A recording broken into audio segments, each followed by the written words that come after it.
Assalamualaikum warahmatullahi wabarakatuh. Saya Nur Alia Nazri binti Ali, nombor matrik P155774.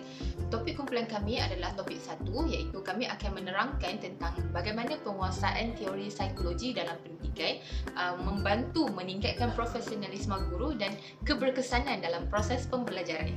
Menurut Fahria, beliau menyatakan bahawa psikologi pendidikan juga telah meneliti pelbagai aspek perkembangan iaitu kognitif, emosi dan sosial yang mempengaruhi pencapaian akademik pelajar.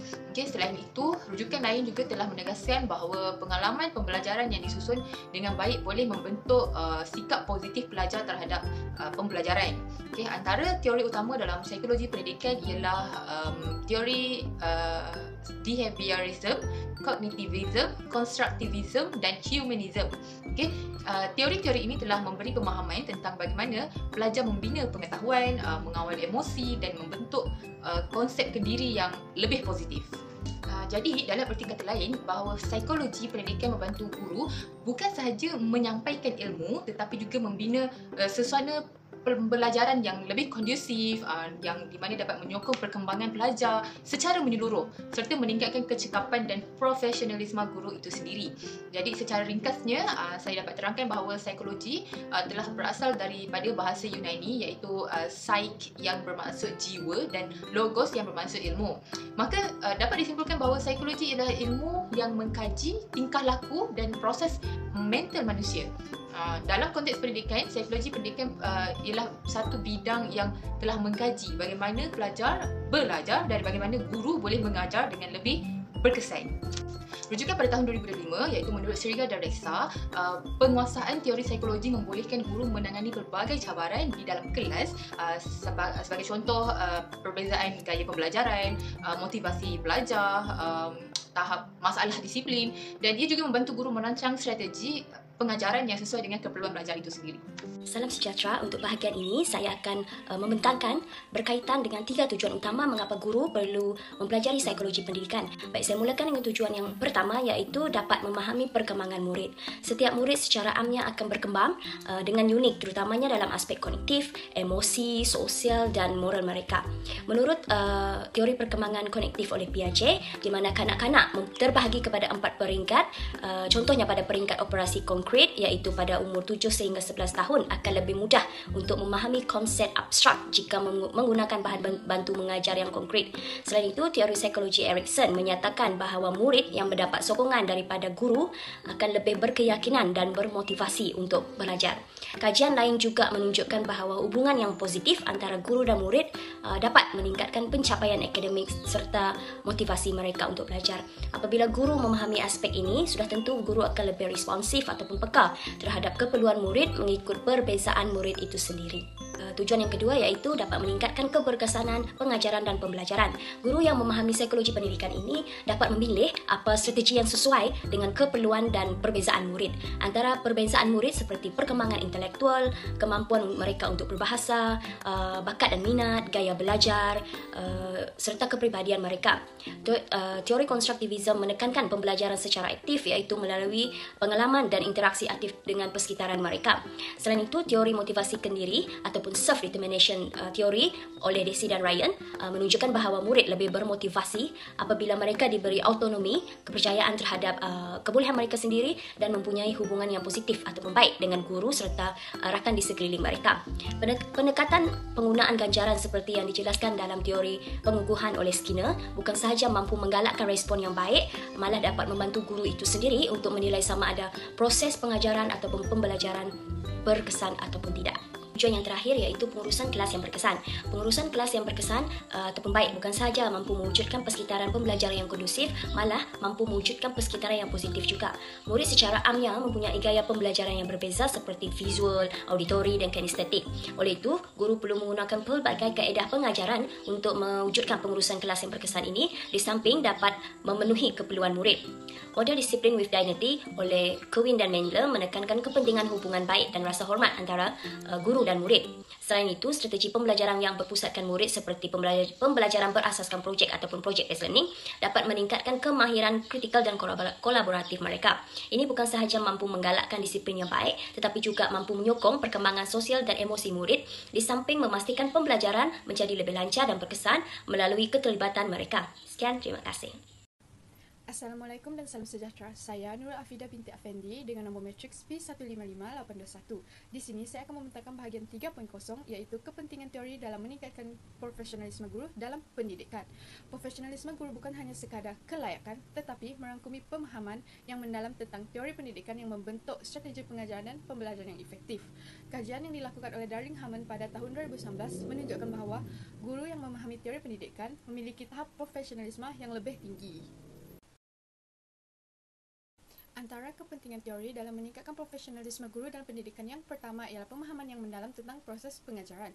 Sebagai contoh, teori konstruktivisme oleh Piaget pada tahun 1954 menekankan bahawa pelajar membina pengetahuan melalui pengalaman dan interaksi.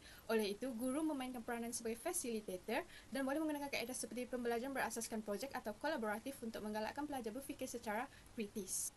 Sebaliknya, teori behaviorisme oleh Skinner pada tahun 1953 pula menekankan bahawa pembelajaran merupakan hasil daripada tindak balas terhadap rangsangan. Teori ini menggalakkan guru untuk menggunakan ganjaran seperti hadiah atau pujian untuk membentuk tingkah laku pelajar yang positif. Hal ini disokong oleh kajian yang dilakukan oleh Sandrock pada tahun 2018 dan Bergin pada tahun 2009 yang menyokong bahawa pemahaman teori ini membantu guru merancang pengajaran yang berkesan dan bermakna. Kepentingan pemahaman teori yang kedua ialah membantu guru dalam pembentukan nilai dan sikap pelajar. Contohnya, teori pembelajaran sosial oleh Bandura pada tahun 1977 menunjukkan bahawa pelajar belajar melalui pemerhatian dan peniruan. Hal ini menjadikan guru sebagai model peranan yang sangat penting untuk murid. Oleh itu, guru hendaklah menunjukkan tingkah laku yang positif agar pelajar dapat menirunya. Selain itu, persekitaran pembelajaran yang kolaboratif juga digalakkan kerana ia dapat membantu pelajar untuk terlibat secara aktif dalam perbincangan. Manakala dari sudut profesionalisme guru pula, teori ini menyokong perkembangan seorang guru melalui pemerhatian rakan sejawat, seperti melalui program mentoring. Menurut kajian yang dilakukan oleh Zepeda pada tahun 2019, pendekatan ini dapat meningkatkan kemahiran pedagogi seorang guru dan juga pelajar. Kepentingan pemahaman guru tentang teori yang ketiga ialah membantu guru untuk membina hubungan guru-pelajar yang positif. Teori keterikatan oleh Bowlby pada tahun 1969 menekankan bahawa hubungan yang rapat dan positif dapat meningkatkan keyakinan pelajar. Selain itu, teori keperluan asas psikologikal oleh Deci dan Ryan pada tahun 2000 menekankan pentingnya perasaan keterhubungan dalam kelas semasa pengajaran. Manakala untuk teori kecerdasan emosi oleh Goleman pada tahun 1995 menunjukkan bahawa guru yang mempunyai rasa empatik dapat meningkatkan kesejahteraan emosi pelajar. Perkara ini dapat dibuktikan melalui kajian oleh Roda pada tahun 2021 dan Wang pada 2020 di mana hubungan guru-pelajar yang positif bukan sahaja meningkatkan motivasi pelajar tetapi juga prestasi akademik mereka.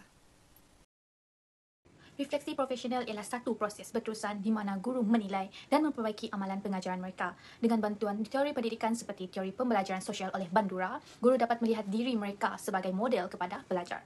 Contohnya, adakah tingkah laku kita selari dengan nilai yang kita ajarkan? Jika tidak, maka kita perlu buat perubahan yang lebih sesuai.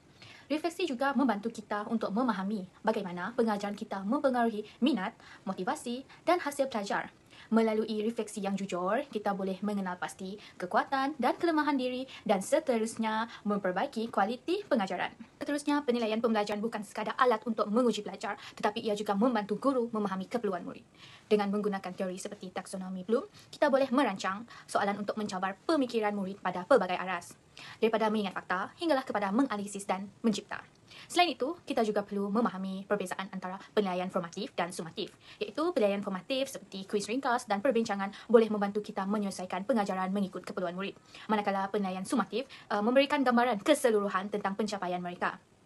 Kepakaran dalam penilaian membolehkan guru merancang pembelajaran yang lebih efektif dan bermakna. Guru bukan hanya pengajar tetapi juga ejen perubahan dalam sistem pendidikan. Pendidikan adalah hak asasi manusia dan setiap pelajar berhak mendapat akses kepada pendidikan yang berkualiti tanpa mengira latar belakang mereka. Melalui teori keadilan sosial, semua pelajar mendapat peluang dan sumber yang sama termasuk buku, teknologi dan bimbingan. Sebagai seorang guru, kita juga perlu peka terhadap isu ketidaksamarataan dan berani menyuarakan pendapat. Kita boleh bekerjasama dengan komuniti, menyokong dasar yang inklusif dan membantu membina sistem pendidikan yang lebih adil dan saksama. Seterusnya, saya akan memberi penerangan mengenai bagaimana psikologi pendidikan ini dapat membantu guru dalam meningkatkan kualiti pengajaran dan pembelajaran dalam kelas. Pertama sekali, psikologi pendidikan ini dapat membantu guru untuk mengenali dan memahami tingkah laku serta personaliti murid seperti minat, sikap, kebolehan, emosi dan juga estetik murid.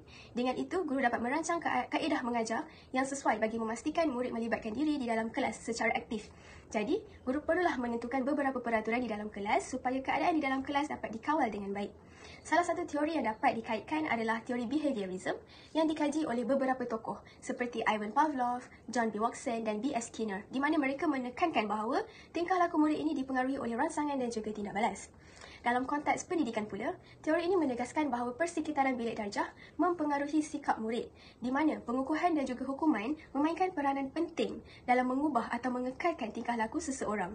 Sebagai contoh, guru boleh menggunakan konsep pengukuhan positif di dalam bilik darjah dengan memberikan ganjaran seperti pelekat ganjaran kepada murid yang mempunyai tingkah laku yang baik seperti rajin membuat nota, menyiapkan kerja rumah dan sebagainya supaya dapat meningkatkan rangsangan murid untuk mengubah atau mengekalkan tingkah laku yang baik. Yang kedua, psikologi pendidikan ini membantu guru dalam menyesuaikan dan mengubah cara pengajarannya mengikut gaya pembelajaran murid di dalam kelas. Sebagai contoh, guru perlulah memahami cara murid belajar dan merancang pelbagai kaedah pengajaran yang bersesuaian. Jadi, guru boleh menyesuaikan pengajaran mengikut gaya pembelajaran daripada Howard Gardner dengan teori multiple intelligence, di mana teori ini menyatakan bahawa murid mempunyai pelbagai jenis kecerdasan seperti kecerdasan linguistik, logik matematik, kinestetik, visual, muzik dan interpersonal. Sebagai contoh, seorang guru yang mengajar topik sejarah boleh menggunakan pelbagai pendekatan seperti aktiviti yang menggunakan lagu atau irama untuk menghafal fakta bagi pelajar yang cenderung kepada kecerdasan muzik. Sebagai contoh, pada tahun 2024, terdapat seorang pelajar lelaki tingkatan 5 yang mencipta sebuah lagu tentang konsep kedaulatan bagi memudahkan semua pelajar menghafal dan memahami topik tersebut. Selain itu, guru juga boleh mengadakan permainan role play atau sketsa pementasan yang menggambarkan peristiwa bersejarah bagi pelajar yang cenderung kepada kecerdasan kinestetik. Akhir sekali, psikologi pendidikan juga dapat membantu guru dalam menangani perbezaan setiap murid di dalam kelas. Dengan memahami teori ini, guru boleh mengenal pasti peringkat perkembangan murid dan memberi sokongan yang lebih sesuai kerana setiap murid mempunyai pelbagai keunikan dari segi bakat, tahap kecerdasan, kebolehan, sikap, minat, kreativiti dan sebagainya. Menurut teori perkembangan sosial dan emosi oleh Erik Erikson, perkembangan sosial dan emosi murid berlaku dalam fasa yang berbeza sepanjang kehidupan mereka, di mana menurut teori ini terdapat 8 fasa yang berbeza mengikut peringkat umur seseorang. Sebagai contoh, pada peringkat remaja iaitu pada umur 12 hingga 18 tahun, murid sedang mencari siapa diri mereka, seperti mengenali identiti dan personaliti diri, di mana guru boleh memberi sokongan dalam bentuk kaunseling atau menyediakan tempat atau ruang untuk mereka ekspresikan diri melalui aktiviti di dalam kelas yang membina keyakinan diri seperti aktiviti berkumpulan, perbentangan, kelas muzik, kelas seni dan sebagainya. Oleh itu, kepelbagaian aktiviti dan peluang yang diberikan kepada murid dapat membantu mereka dalam mengenali diri secara terperinci mengenai minat, bakat terpendam, kemahiran sedia ada dan sebagainya. Kesimpulannya, dapat dirumuskan bahawa penguasaan teori-teori dalam psikologi pendidikan merupakan elemen yang sangat penting dalam meningkatkan tahap profesionalism seorang guru. Teori-teori ini memberikan panduan kepada guru-guru untuk memahami aspek perkembangan kognitif pelajar, emosi pelajar dan juga sosial pelajar, serta membolehkan mereka merancang kaedah pembelajaran yang lebih sesuai dan berkesan kepada pelajar-pelajar.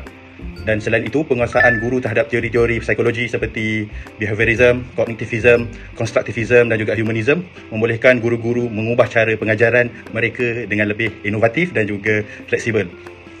Dengan penerapan teori ini, guru-guru dapat membentuk persekitaran pembelajaran yang lebih kondusif, dapat menangani cabaran bilik darjah dengan lebih berkesan serta dapat memupuk motivasi dan meningkatkan pencapaian akademik pelajar-pelajar di sekolah. Dan yang paling penting, pengetahuan tentang psikologi pendidikan dapat membantu membina hubungan positif antara pelajar dan juga guru, sekaligus dapat memperkukuh keberkesanan proses pembelajaran di dalam bilik darjah.